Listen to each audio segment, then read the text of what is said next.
ఈ సందర్భంలో కూడా ఆమెను తీసుకెళ్లి ఆమెను మెయిన్ తీసుకెళ్ళడానికి కారణం ఏంటంటే ఆమె ఒక కన్య. ఈ కన్యలను కొన్ని చోట్ల కూర్చోబెట్టి ముగ్గుల్లో కూర్చోబెట్టి కొన్ని రకాల పూజలు చేస్తారు. నగ్న పూజలు, యోని పూజలు కొన్ని ఉంటాయి, రహస్య పూజలు. అతనికి శక్తి పెరుగుతుంది. కొన్ని పూజల కోసం ఆమె తీసుకెళ్లారు. బైక్ ఏమో తీర్థయాత్రలు అని చెప్తున్నారు.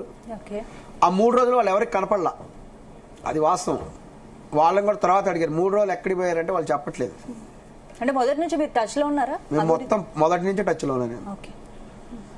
వినండి మీడియా సోదరులారా, ఎవరు చెప్పలేదు వాళ్ళు. టచ్ లో ఉన్నాడట. ఇదంతా యూట్యూబ్ మాట్లాడే మాటలు స్వామి, వాళ్ళు చెప్పినవే, ఇవన్నీ పిచ్చి పిచ్చి. యోని పూజలు చేయడానికి భారతదేశం మొత్తంలో గౌహాటీలో ఉన్న కామాఖ్యదేవి ఆలయంలో అనుమతి ఉన్నది. వీడెవడు చేయడానికి గొట్టంగాడు. ఏం మాట్లాడతావు స్వామి నువ్వు? అర్థం కాదు. చూసే వాళ్ళందరూ పిచ్చోళ్ళ. ఏం మాట్లాడతావు అర్థం కాదు. యోని పూజ ఎవరు చేయాలి? అర్హత లేదా? ఒక స్త్రీ చేయాలి, దానికి సంబంధించిన ఒక క్షేత్రం ఉంది. ఇంత డైరెక్ట్ గా వాడు చేస్తున్నాడని చెప్తే ఆ అమ్మాయి అక్కడ ఏం చెప్తుంది?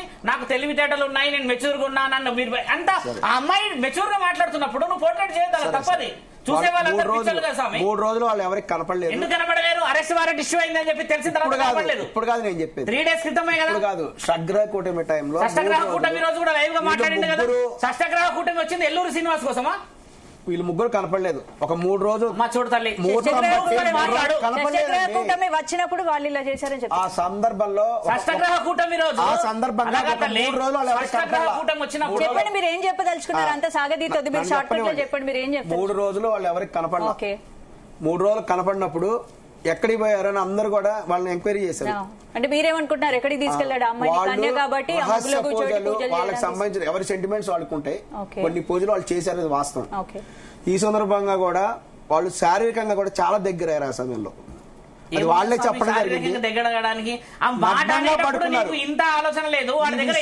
వాళ్ళ బ్రదరే చెప్తున్నాడు, వాళ్ళ బ్రదర్ మాటలు ఏం చెప్పాడు? వాళ్ళ బ్రదర్ వాళ్ళిద్దరు శారీరకంగా వాళ్ళిద్దరు నగ్నంగా పడుకున్నారని చెప్పారు. వాళ్ళ సొంత బ్రదర్ వాళ్ళ ఇంట్లో కూడా పడుకున్నారు, అక్కడ కూడా పడుకున్నారని చెప్పాడు.